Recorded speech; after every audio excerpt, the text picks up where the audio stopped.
एक बार की बात है। किसी जंगल में एक कौवा रहता था।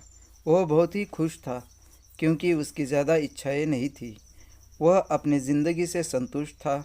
लेकिन एक बार उसने जंगल में किसी हंस को देख लिया और उसे देखते ही सोचने लगा कि यह प्राणी कितना सुंदर है। ऐसा प्राणी तो मैंने पहले कभी नहीं देखा। इतना साफ और सफ़ेद।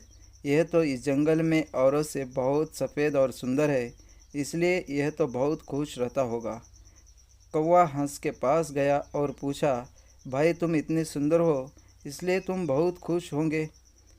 इस पर हंस ने जवाब दिया, हाँ मैं पहले बहुत खुश रहता था, जब तक मैंने तोते को नहीं देखा था। उसे देखने के बाद से लगता है कि तोता धरती का सबसे सुंदर प्राणी है।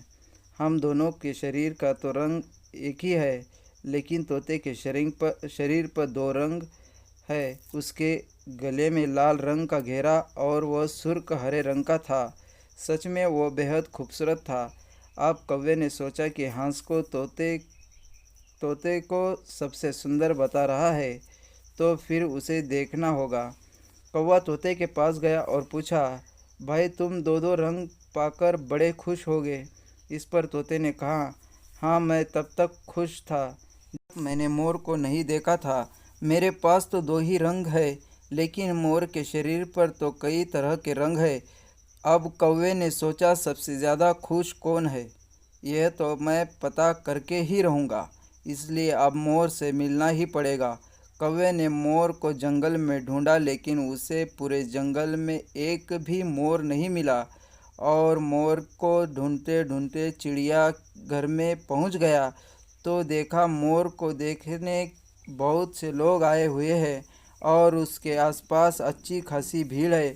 सब लोगों के जाने के बाद कौवे ने मोर से पूछा, भाई तुम दुनिया के सबसे सुंदर जीव हो और रंग बिरंगी हो। तुम्हारे साथ लोग फ़ोटो खिंचवाना चाहते हैं। तुम्हें तो बहुत अच्छा लगता होगा और तुम तो दुनिया के सबसे खुश जीव होगे। इस पर मोर ने दुखी होते हुए कहा, भाई अगर सुंदर हूँ तो भी क्या फ़र्क पड़ता है। मुझे लोग इस चिड़ियाघर में कैद करके रखते हैं, लेकिन तुम्हें तो कोई चिड़ियाघर में कैद करके नहीं रखता और तुम जहाँ चाहो अपनी मर्ज़ी से घूम फिर सकते हो। इसलिए दुनिया के सबसे संतुष्ट और खुश जीव तो तुम्हें होना चाहिए, क्योंकि तुम आज़ाद हो। कौवा हैरान हो गया क्योंकि उसके जीवन की अहमियत कोई दूसरा बता गया।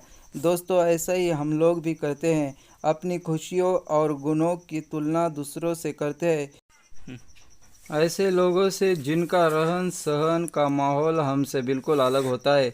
हमारी ज़िंदगी में बहुत सारी ऐसी चीज़ें होती है जो केवल हमारे पास है, लेकिन हम उसकी अहमियत समझकर खुश नहीं होते, लेकिन दूसरों की छोटी खुशी में हमें बड़ी लगती है, जबकि हम अपनी बड़ी खुशियों को इग्नोर कर देते हैं।